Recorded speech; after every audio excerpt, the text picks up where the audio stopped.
What's up everyone? Today is the second episode of Nostalgic Things on my channel.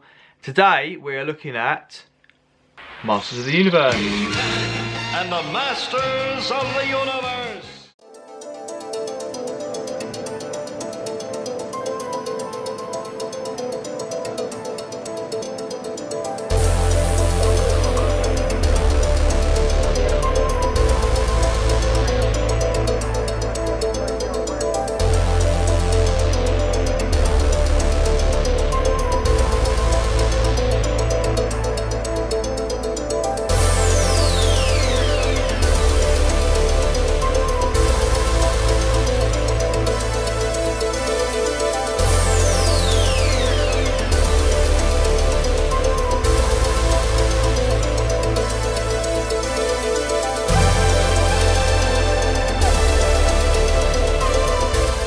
Welcome one and all to Nostalgic Things, the show that takes a look at the good old days through the various diverse parts of pop culture. In today's episode we're going back to the early 80s to look at a toy line that was massively popular, a cartoon that was massively popular, a slightly ropey movie, and it's still popular nowadays amongst 30-year-old to middle-aged men. I am of course talking about Masters of the Universe. Okay, we're going to take a look at how Masters of the Universe came into existence. We're going to look at the toys, the comics, the cartoons, the movie that they made, and a few other various things that have come out for Masters of the Universe. Now, Masters of the Universe was, I would say, the one thing that really got me into enjoying TV. It's where I started to become a collector because I had all the toys for the Masters of the Universe. Since then I have lost them, I've not got them anymore. They were given away by my mum, probably to some of her friends for their kids or whatnot. But back in the day I had every single toy, and that's where my collecting started. My love of cartoons started with Masters of the Universe. My love of pop culture and comic books started with Masters of the Universe. So it seemed only fit that we will talk about this in one of my Nostalgic Things episodes. So many people think that the toys of Masters of the Universe came from the cartoon, but in actual fact it was the toys that came first.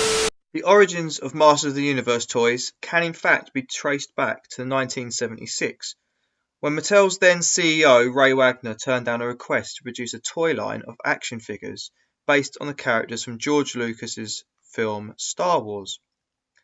This quickly became a very obvious mistake after Kenner took on the Star Wars gig and the movie blew up. Mattel quickly needed to come up with a toy line to rival this kind of success from rival Kenner, and so decided to create their own franchise rather than take on another movie or cartoon franchise.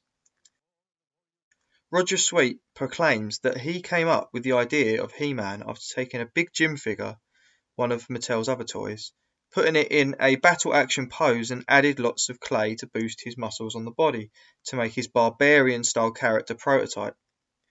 Many people within Mattel claim to be the one that come up with the idea of He-Man.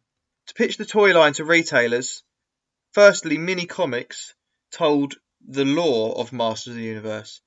These were added in the packaging of every figure to tell a story behind the characters. Later a TV cartoon was made by Filmation. And the Masters of the Universe. The original Masters of the Universe toy line was released in 1981, and many 5.5-inch action figures were released, including He-Man and his skull-faced nemesis Skeletor, shortly followed by other core characters. He-Man's allies Man-at-Arms Teela, Battle-Cat and Stratos, Skeletor's henchmen Beastman, Merman, etc. Figures were produced between 1982 and 1988 with many weird and wonderful characters. The Masters of the Universe franchise became much better known with the introduction of the cartoon series. Released in fall of 1983, running for 130 episodes through 2 seasons until the end of 1984. At the end of each episode there was a moral to the overall story, addressed by one of the main heroes, to spread the message to watching children. Magic potions. And you know what? There aren't any magic drugs either. Anytime you take one from anybody but your parents or your doctor, you're taking a very big chance. So between growing up, from being a child into a teenager, my mum gave away pretty much all of my Masters of the Universe action figures to her friends' children. I had pretty much every He-Man figure, including all the favourites and Castle Grayskull, and many of the vehicles, but these have all disappeared from my possession. Against Beastman playing for the power of Castle Grayskull, you have to put the castle together. Beastman's escaping. The throne, Dad. From Mattel.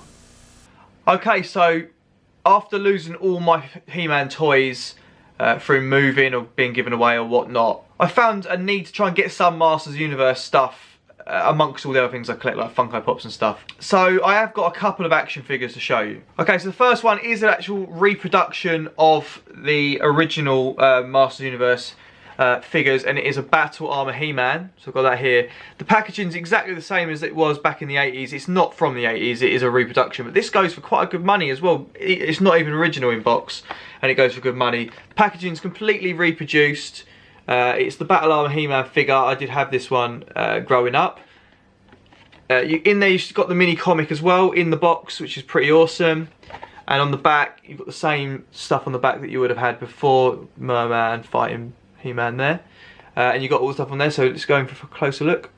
I don't think you're going to see very well there, but you've got all the different figures there. So we've got Man-at-Arms, we've got Teela, we've got Battle Armor He-Man, we've got Mecha-Neck, Man-Y Faces, Ram Man, got Skeletor, Beast Man, Evil Lyn, got Merman, we've got Triclops, and we've got Trapjaw. So that's a really awesome thing I've added to my collection. I got it pretty cheap back then. I think it probably goes for well over £100 now. But this one I think I paid about 30 quid for it at the time. So yeah, really chuffed to have that. Okay, then I've also got this newer figure which Mattel brought out as part of their classics line, and it is He-Man. And this one is basically, they made reproductions of the old figures, but they've got a lot more details to them, and a lot more. If you look at the figure, you haven't got the silly string legs, you've got a lot more articulation on the joints of the arms and stuff. The detail's a lot better on these. Go in there, you can see He-Man, a lot more detail on him in that one. It's pretty cool. And then on the back, you can see the other figures you could get. Okay, next up I'm going to pass you over to my special guest, my fellow YouTuber and YouTube friend that I've made, Chris Vint. He's got a channel called Vintomania. He's far more knowledgeable on Masters of the Universe than myself. He's got a far greater collection, much cooler Masters of the Universe memorabilia than I own. He's going to show you some of his Masters of the Universe collection, but in particular his graded comics from Masters of the Universe.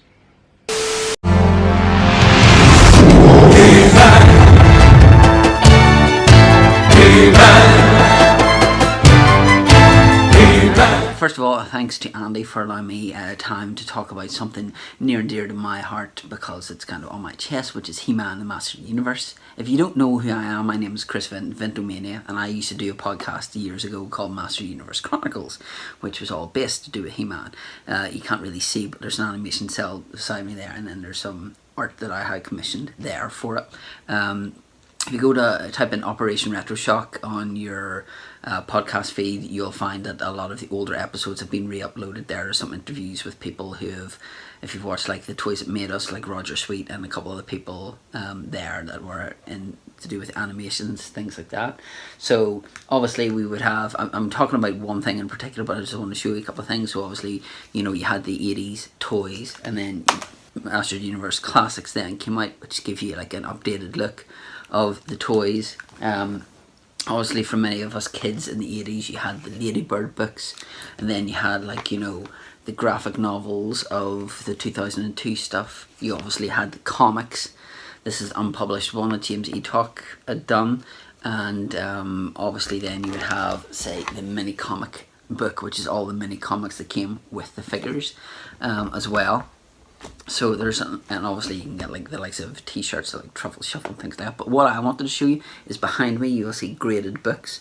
Now these are obviously books that, you know, may have first appearance of a certain character or something like that, you know, and you can get these graded so that way they don't deteriorate over time, and sometimes it can add a bit of money to the already value. So some of these were sent to me by my good friend Mike Lacey. In fact, I think only one of them was. Yeah, only one of them was, and the rest I had done myself. So the first one is this. Now this is from 1982. This is DC Comic Presents number 47, which is the first appearance of He-Man and Skeletor in comics. And as you can see, it tells you here, it says Master of the Universe, first appearance of He-Man and Skeletor in comics. So that one there is obviously, whenever the He-Man film comes around, that may go up in value, it may not, but I just like to collect a lot of the He-Man comics. I do have like a short box full of comics, but I don't want to bore you by going through all of them. I may do that at some stage, put it up on my channel. One of the ones that I actually got, I found this online and it was dirt cheap, and I really liked the cover, so I got this graded, which is this one here. And you can see here it says He-Man.org variant. Now, I'd seen some of these on eBay, and these are going for a monstrous price. I think I maybe paid 99 cents or so for this. And I can't find it anywhere now, so that one there, because I love the cover of it, I got that one done. Another one that I found really hard to get and traded a lot of Deadpool comics for that is a MaddyCollector.com exclusive action figure photo variant, which basically is like the figure here that I showed you earlier on, but basically in, you know, like the first, like the cover of it. So you have like say He-Man, as you can see there's like some Manny faces and Evil Lyn. Sorry about the glare, but these are always ridiculously hard to not show the glare on. And obviously you have here the grading of them, the 9.0, so the other ones were like 9.4. And then the last one that I have done is the He-Man and Thundercats #1, but this is a conventions exclusive. Now it's going to be really hard to show. This is wraparound foil cover, so we see here we have the heroes, and then whenever you wrap it around you have the villains there, so we have the likes of Slithe, Evil Lyn, Monkey and Triclops and that kind of thing. And it says in the back here, convention exclusive. So again, I have a couple of issues of this, a couple of variants of this. There's this convention one, you do have the likes of the heroes and villains one, which go together as an interlocking one. And then there was like a colouring book variant as well, so I was able to get that one, as you can see there, a 9.8 as well. So yeah, I just wanted to come on and show a bit of my Masters of the Universe stuff. Obviously, the likes of the figures, I have some of the older ones. I used to have like quite a lot of figures to do with it, but I think maybe about 5 years ago, whenever I first went to my first WrestleMania, that's what I used to fund it. So it was to fulfill the dream of going to WrestleMania, which I may come on and talk about my experience there or whatever. But if you want to subscribe to my channel, just search in Vintomania, and you'll see lots of nerdy goodness. So thank you, Andy, for letting me come on and rabbit on. Hopefully I have not bored you, or if I have, you'll sleep well tonight. So thanks very much for watching, and until next time. Okay, thanks Chris, you got some amazing items there, and your comics are awesome, I'm sure everyone will agree. Thank you for coming on, and yeah guys, if you haven't subscribed to Vintomania, if you're interested in Masters of the Universe, he's got a vast knowledge of it, and he's got some really cool items. He's got many videos he's uploaded showing you Masters of the Universe stuff. So please go and check out his channel. The link to his channel will be in the description below, and go and subscribe. He's a really awesome guy, and yeah, thanks for coming on, Chris. Okay, next up I'm going to show you some of my Funko Pops from the He-Man Master of the Universe collection. They have just released some brand new Funko Pops in the Master of the Universe collection, but these are the original, retired, extremely rare, hard to get Funko Pops from Master of the Universe. So, first up, I'm going to show you, got Hordak. Hordak is a villain from, I believe he started off with She-Ra and then came into the He-Man as well. They were sort of mixed up. Yes, Hordak is a villain, and that is retired Funko Pop. It's worth a fair bit of money. I think I've seen it going for about £80 on eBay, so I'm really chuffed to have that in my collection. Next up, we've got Spycore. Now, when they brought out this original set of 5, I did find it odd that they picked Spycore out of all the characters to make a pop of. But he was one of my favourite action figures as a kid. I remember the rubbery feel of all these spikes, but it was pretty cool. So yeah, that's a really cool one to have in the collection as well. Okay, next up in a pop protector, we've got Skeletor. And it's the original Skeletor, not the new one they've just released, the Battle Armor one. You'll see he's got the green glow around the top of his head there, but he's in a pop protector, which is because he's worth a fair bit of money now. You could probably sell him, I'd guess 150 to somewhere between 150 and 200 pounds. You could probably get from him, seeing him going on eBay. So yeah, I won't be selling him. And of course, last up we've got He-Man. Again, it's the original He-Man pop. It's not the new one that's just been released, the Battle Armor one. He's got his sword and his normal armour, not the Battle Armor and the axe. So yeah, again, he goes for around £150, £200 as well, depending on who wants to buy him, I guess. But yeah, really chuffed to have those 4. So the only pop from that range I'm missing is She-Ra. Very, very unlikely that I'll get hold of her. Should have jumped on her when I started collecting pops, but I didn't. Now she goes for well over £200. Okay, with the popularity of the toy line, the cartoons, the comics, it was only right that this franchise should get its own movie, and it did in 1987. I have it here on the original VHS. This isn't the VHS I had as a child. This is actually was my granddad's, and when my granddad died and we were all empty in the house, this was literally one of the only things I asked to have, because I remember sitting and watching it with my granddad. So yeah, I picked that up. It's the original VHS. And for those of you who are young enough not to know what a VHS is, this is what we had instead of DVDs. You've got these, and it's basically got a tape film inside. I also have it on DVD as well because I don't own a VHS player. So yeah, that's the DVD version. Okay, so let's take a look at the movie. At the far end of the universe, there is a planet ruled by a being of utter evil. Released in 1987, the Masters of the Universe motion picture was a critical and commercial flop, only grossing $17 million worldwide, considering it cost $22 million to make. Starring Dolph Lundgren, Frank Langella and Courtney Cox, amongst others, the film failed to hit the mark in the eyes of the viewing public and more notably the critics. The film massively missed the mark by pretty much dismissing most of the subject matter of the cartoons, not using hardly any of the obscure characters the fans had grown to love over the years, and setting the vast majority of the movie on the planet Earth as opposed to Eternia.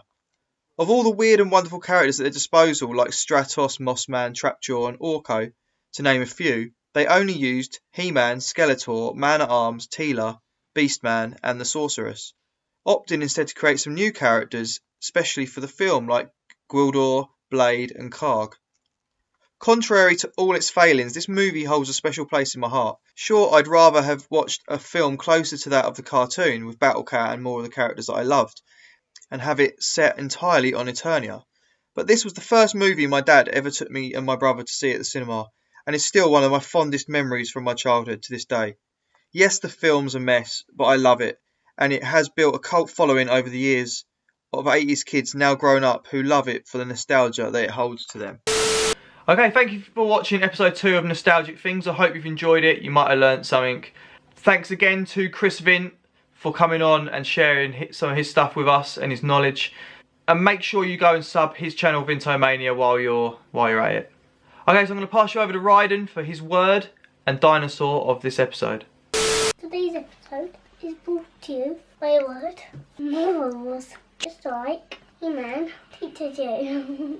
Dinosaur of today is Suchomimus, a crocodile like carnivore from the Cretaceous time period. Thanks for watching.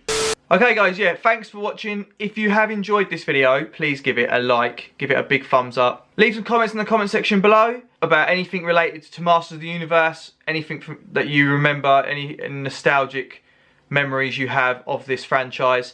And also, for future episodes, if there's any subjects you'd like me to cover, then please leave that in the comment section below and I'll see what I can do. And if it's your first time visiting my channel, guys, please consider subscribing. Hit that subscribe button, and if you do, please hit that bell notification button. That will notify you when I upload my latest video. Again, thanks for watching. I really appreciate it, and I hope to see you next time. Take it easy.